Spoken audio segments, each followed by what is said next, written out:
Welcome to the Diverse Boss Podcast, where we will help you dig deeper into your life's purpose so that you can live and not just exist. We're your hosts, Jen, Mayra, and Uche. We'll be keeping it real about everyday life where anything goes. Hey guys, welcome back to the Diverse Boss, and I'm back. You guys missed me the first couple episodes, but I'm back and I'm better. And I know that some people were asking on our social media where I was. No, they didn't kick me out as much as they would love to. I'm still here. But let's get into the topic. So today's episode, we're going to talk about mental health during the pandemic.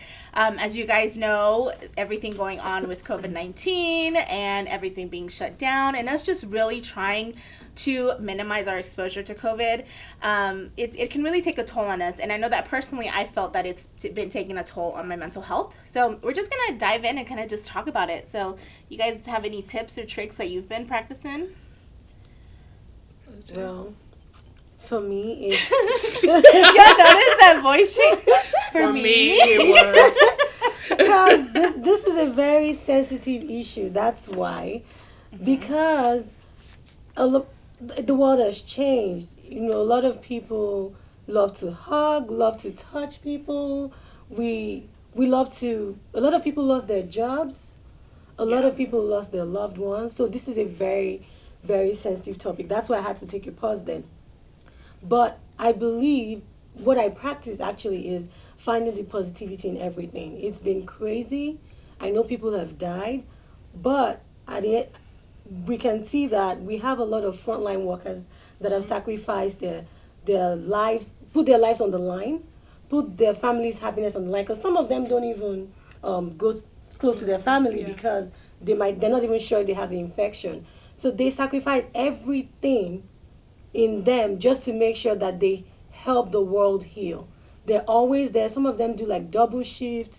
And can you imagine them having the mask all the time? We have to put on the mask for... Some people don't even want to do that because it's hard, but they have to do that all the time. So I find the positivity knowing that we have people like this that are ready to sacrifice themselves for the world to heal. That helps me a lot. We also have like organizations, we have churches, we have individuals helping people that lost their jobs, like diaper drives, food drives, and everything. That does help me to bring out the positivity in all this craziness. So my daily routine is finding the positive in every uncertain situation. Yeah. Okay. I can see that. Yeah. I guess, like, for me, it was, like, as horrible as the pandemic is, because it's not was, it still is. Right. It's been the best time of my life. Like, everything, like, and I don't broadcast that, like, it's the best time of my life because, you know, everybody's going through what they're going through. Mm-hmm. But everybody needs hope. Like, literally, the pandemic made me stress so much that I had to leave my job for a couple of months. That was the best decision ever. Like, if you haven't noticed, I always talk about therapy. I went to therapy because I was so stressed. I had to leave my job, couldn't work. That was the best decision. Like, I made more money during the pandemic than I have in regular time of the year. Mm-hmm. So, and like, as horrible as it is, it's just like my daily routine has been getting up, working, being happy. Like, I'm happy being in the house because I get to work and not feel bad about it. Because you know how you have friends that's like, oh, you should go out. Oh, you should do this. I'm like, no, I want to be in the house working and building up my businesses. Now I have that excuse. I can't go out. I'm not trying to get sick. Even though that's not really the reason because I can go out anywhere I want to because God is good. But all the time. Every day. Like, he's my mask. What you mean? But it's like now I can use that as an excuse and they don't question me. Yeah. And so I'm like, I'm fine. Like, what happens after the pandemic though? I'm going to be like, look, leave me alone, bro. I'm used to this life. Yeah. This is my life right now. Right. And yeah, so something that I know that a couple weeks ago, me and the girls met, kind of just to talk about like where we wanted the Diverse Boss to go, and kind of just using this pandemic time, this kind of shutdown to really make this flourish, not just for us, but for you guys, because I know that we get a lot of positive feedback from you guys, and that, you know, as our, I don't want to say followers, but as our audience, like the content that you guys want to see and stuff. So when we were talking about everything, Jen shared something with me that she was doing, and I kind of just took a little bit of that and started applying it to my life. And what I would say is I grab my planner every morning and I kind of just review what is due for that day, what I have to do that day, what my goals are for the day, things like that. And there's always there's a section on my planner that's blank. And what I do is I fill it in with 3 gratitude points. So what I'm grateful for. Then I do 3 affirmations, and then I do a quote. And I was getting in a habit of sending it to them every day via text message, kind of just sharing. And then I was like, let me not bore them. So I'm just going to keep it to myself. Because, you know, sometimes those affirmations are just for you. And it's to give you that that little push that you need to move forward, especially in times like this. Because, it's like they said, it's really, really hard time. And because we joke about the situation, I don't want you guys to feel that we're not taking it serious. It's a very serious situation. But everybody copes differently when it comes to it. And, you know, as much as like I really feel for the people that have lost someone to COVID, because it's from what I've done my research, because, you know, I work in the medical field. I'm not, I wouldn't say I'm a frontline worker because I'm not a nurse, I'm not in direct contact, but I still contribute to the healthcare system. So I've done my research on it and how I can protect myself and those around me. And I can tell you that it's a very, very nasty virus. It attacks your system horribly, and it's scary. So we always want to protect ourselves. But like I said, just because we're laughing and joking about it, we take this very seriously. And if you have lost someone, we are truly, truly sorry. And we'll be praying for you and for everyone, just to really find a way to cope to what fits them. And don't let anybody make you feel like, oh, because I am, you know, trying to ease the tension by making a joke, that, you know, you should not do that. Like, just do what works for you. But yeah, and then we also wanted to dive into signs of depression, because I know that that's something that a lot of people might be battling with and don't really want to say. So have you ladies ever experienced depression? Have you ever felt a time in your paper like, man, I'm depressed? And what did you feel when you thought that? I personally haven't felt depression, but like I was telling Jennifer this morning, that I was feeling stressed without realizing that I was stressed. So I told her a story, like when I was taking chats, and I explained to my manager that every time I clock out from work, I'm really tired to do other things. And he was like, okay, you know, I'll reduce the number of chats you take and see what happens. And when he did that, it eased the stress. So sometimes I was stressed without realizing I was stressed, until I opened up to him to tell him how I felt. And he was like, okay, I'll do this to see if it works. And it actually did work. So I personally haven't witnessed depression, but sometimes I get really stressed and I don't even realize it until I say something. And then I'm going to say this story that happened. I don't think you ladies have ever heard it before. Oh, I think I told you. So my husband was sick like 2 months ago, for like 2 weeks, really sick. I barely slept.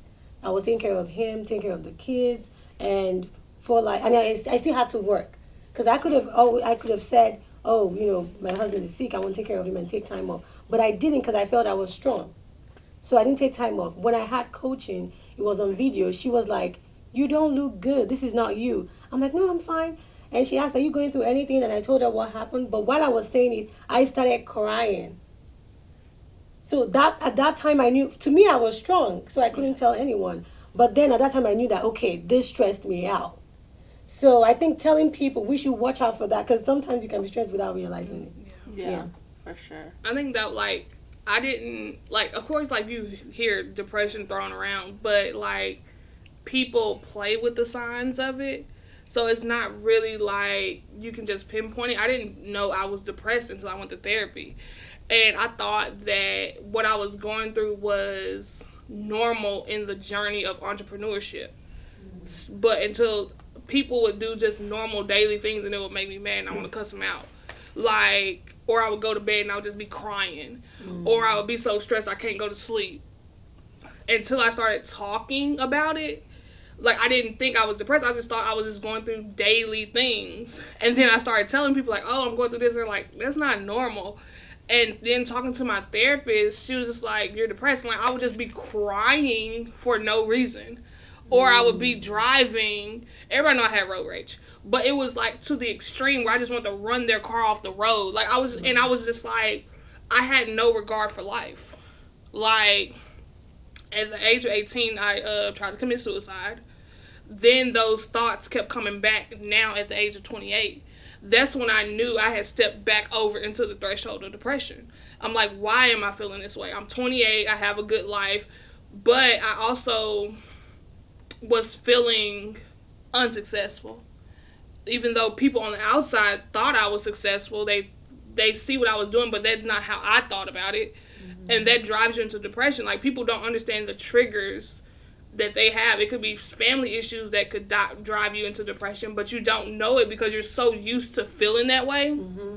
that you just think it's like everyday normal things.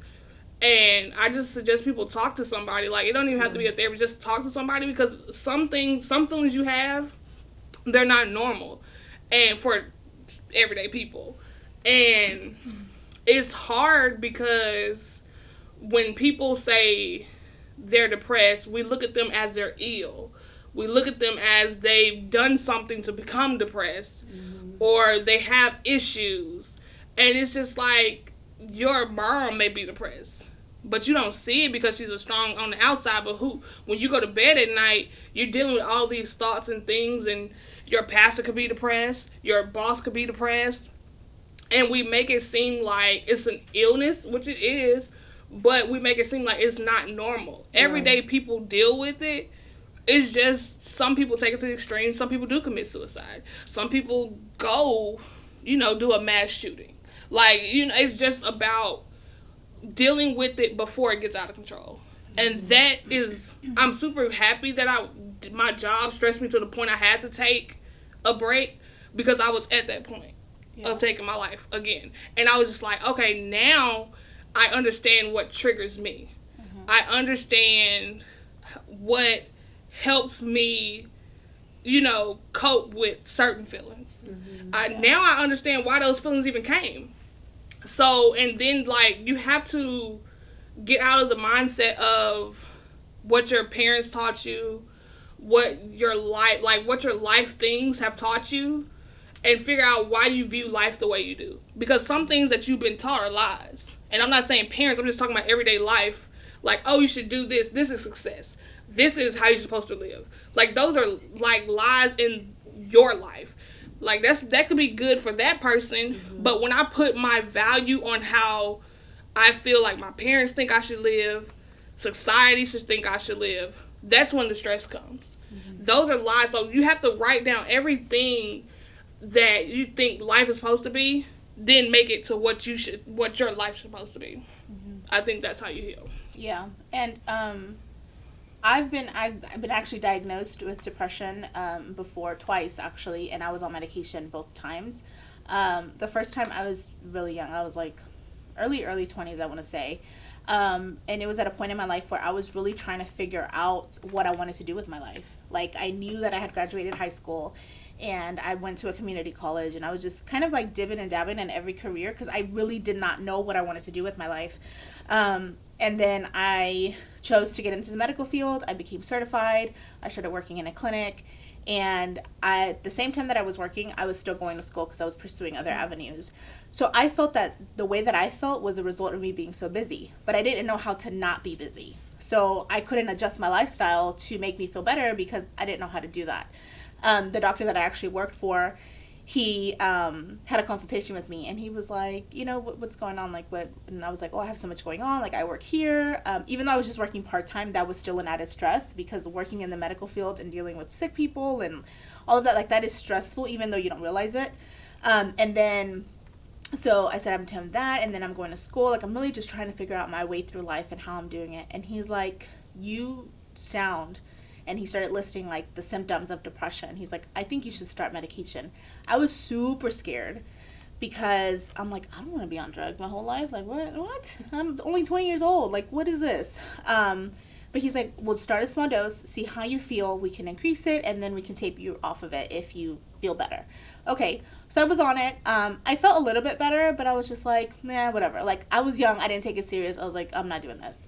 And then it came a point in my life where I had my daughter, and as I went through postpartum depression, but I didn't know it was postpartum. Mm-hmm. I thought that I was just very, very stressed because I had to adjust to a new life, and I had to be responsible for a whole other human, and I'm just like, this is too much. Like, I'm not even responsible for me. I'm supposed to take care of this little thing. And then it was just a point in my life, like, me and her dad were having issues. Like, it was just very stressful. And I remember, like, crying my eyes out, and people would, like, ask me, like, oh, how are you doing? How's the baby? Tears. And they're like, are you okay? And I'm like, I don't even know I'm crying. I'm just crying. And so then that turned into anger, and then I started lashing out to people, and everyone was just kind of like, oh, Mayra's really mean, or oh, Mayra's really, like, I don't like her attitude, and like people started, like, I started pushing people away, but then people themselves started, like, not being around me, and I'm just like, okay, something's up. Finally, I went to the doctor, and she was like, how are you doing? It was a doctor that delivered my daughter. She's like, how are you doing? How's the baby? Blah, blah, blah. And I cried for like 15 minutes straight. Wow. Like, legit, you would think someone murdered somebody in my family. Because I was like boo-hooing. And she was like, okay. So tell me what's going on. So finally, I was like, what did I say wrong? Yeah. And she's like, and I was telling her, I was like, I feel very paranoid. I feel very like, I feel like someone's going to come and snatch my daughter and I'm going to be able to do anything. I feel like everyone's out to get, like, I started listing all these things. She's like, you have, like, severe postpartum depression. Why did you not tell me this before? And I was like, I didn't know that that's what that was. I thought that was, because that's been my life. But having a child just added onto it. So she put me on medication, and you guys, it made the biggest difference. I felt so much better. Like, I had this new, like, outlook on life, and nothing had changed. I needed help. Yeah. And also, I want to bring up, because as a woman of faith, as a Christian woman, it's almost like taboo to talk about depression, because we think that, well, you have Jesus Christ to walk you through everything. You don't need medication. You're supposed to have faith. You're supposed to live on faith. You know, read the Bible every day, do your devotional, like, journal, pray, do all of that. And that's great, and I do that, and it makes me feel so much better. But there's also science, and there's science for a reason, and I just feel deep in my heart that if you feel like you need to be on medication to feel better, please go out and get help. Please go out and talk to somebody. Let them know what you're feeling, because at the end of the day, you have to take care of you and do it for you.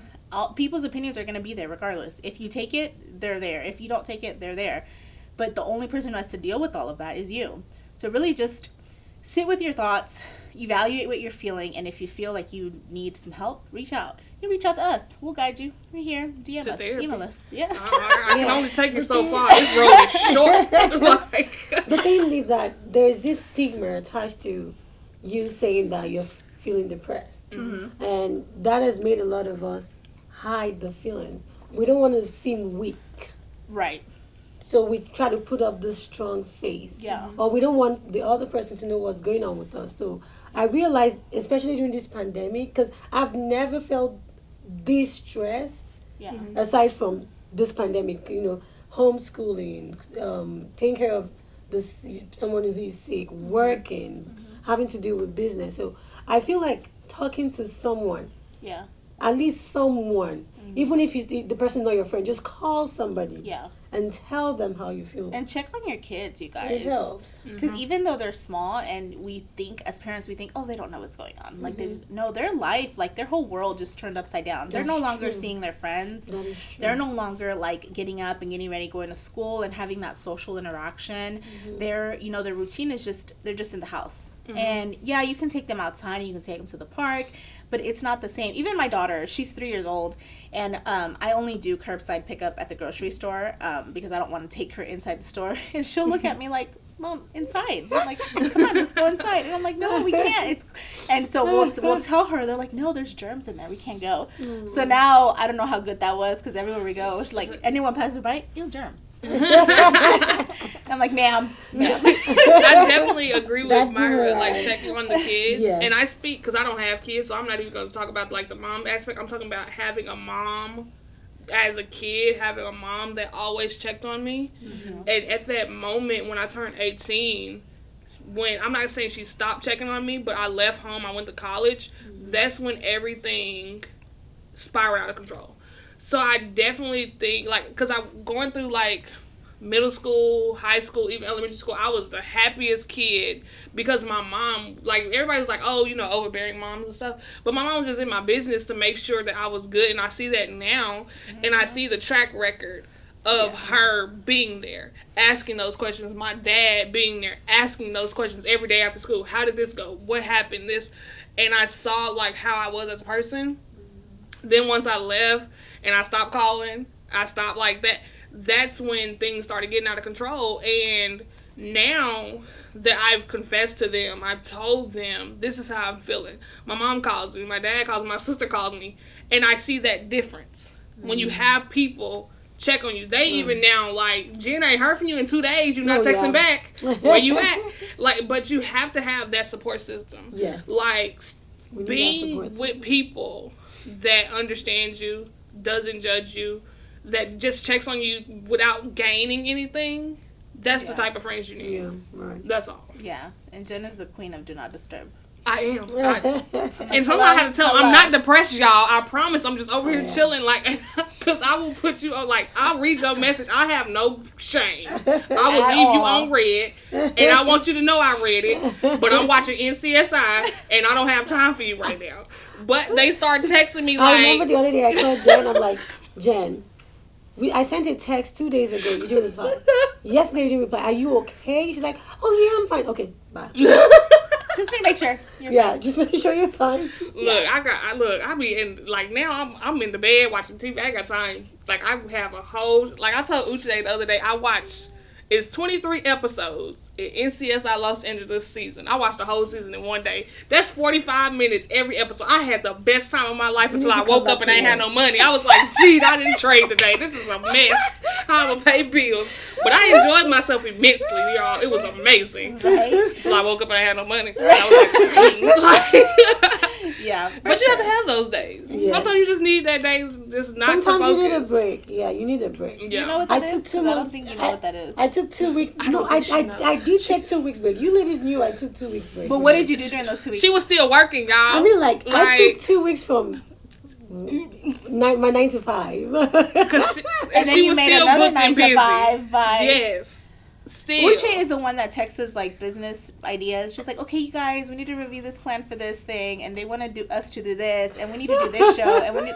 At 3 a.m., y'all. 3 a.m. But for those 2 weeks, I had to sleep early. I slept well. She did go to bed early. That was the good But here's the thing. See, Uche up at 3 a.m. working. Jen up at 3 a.m. watching TV. Two totally different things. When she be texting me, she sleep. She don't get back to us till 8 a.m. Right? Mara's like, oh, you guys said, okay. Then I know, I gotta catch up. I'm like, okay, all right. So this what happened? All right, I'll see y'all. It is what it is. Yeah. I'm just saying. It's hilarious. That's hilarious. But yeah, check on each other. And then another fun little tip that I think we should start implementing, I don't think we've done this yet, is doing like a virtual happy hour. Like, I think you guys, if you guys have like a group of friends that you used to go to happy hour outside, like go to restaurants and have dinner and drinks and stuff like that, don't change that. Still get together with your girls once a week, twice a week, however you guys did it, but do it virtually. And have, make yourself dinner if y'all want to cook together via webcam, and then just have a glass of wine with each other, catch up. Definitely do that. Try to implement as much of your old routine into your new routine, just to kind of keep some form of normal. Right. I feel like that'd be a lot of fun. For the first time ever, I attended a Zoom birthday party. And it was so, honestly, when they said Zoom birthday party, I'm like... How does that work? I've never done that. So when they said Zoom birthday party, I'm like, this is weird. But when I attended that, it was actually a lot of fun. Like, we were laughing. So everybody all came on, and he saw them. And everybody had to introduce themselves. You introduce yourself and remember, like, you say how you met him. And then you say one good, just pray for him for his birthday. it was so much fun because different people were saying how they met him and it was really funny. Oh, that's cute. When it was time to a toast, everybody got their glass of wine. They were like, toast. I'm like, oh, this was actually fun. See, I did a Zoom baby shower. So you send the gifts before the baby shower. And you watch her open the gifts and you're talking. And it was really different. But good. It was like, because it's good when you know the people. Yeah. But it was like 50 people. And I'm like, I only know about 3 people. But it was good, like, to get to know people. Like, now you texting other people and you get to figure out, like, them out and stuff. It was different. But it was good to still connect because it's a happy time. Like, she's having a baby during a pandemic. And that's scary in itself. Yeah, like, and it's just her and her husband. Like, her mom can't come over because her mom's older. It's just her and her husband in the house. Yeah. So, you know, it's good to, like, keep some kind of, like, Mayra said, normal. Like, normalcy. Yeah. And it's like, it was just, I can't explain it. I was like, I hope this stuff end real soon because I can't do this. I'd probably do that. I need to start hugging people. Yeah, I think I'm going to do that. I think she would love it. She loves the attention, especially from y'all. She's too much. She would do it. We would come. I log on. Yeah. I log on. Definitely. Definitely. All I got to do is start the computer on. Right. You want to see my face? Yeah. I may be in the background doing other stuff. All right, with that note. Alrighty, you guys, thank you so much for tuning in today and talking with us about, you know, mental health during the pandemic. Let us know in the comments what you guys do. What is your new normal now that we aren't really going out places? Or if you are going out places, let us know. Where you going? How are you handling it? How does that work? But yeah, so thank you guys again so much for joining us. I'm so happy to be back and joining my girls here on the show. And we look forward to seeing y'all next week. Bye, y'all.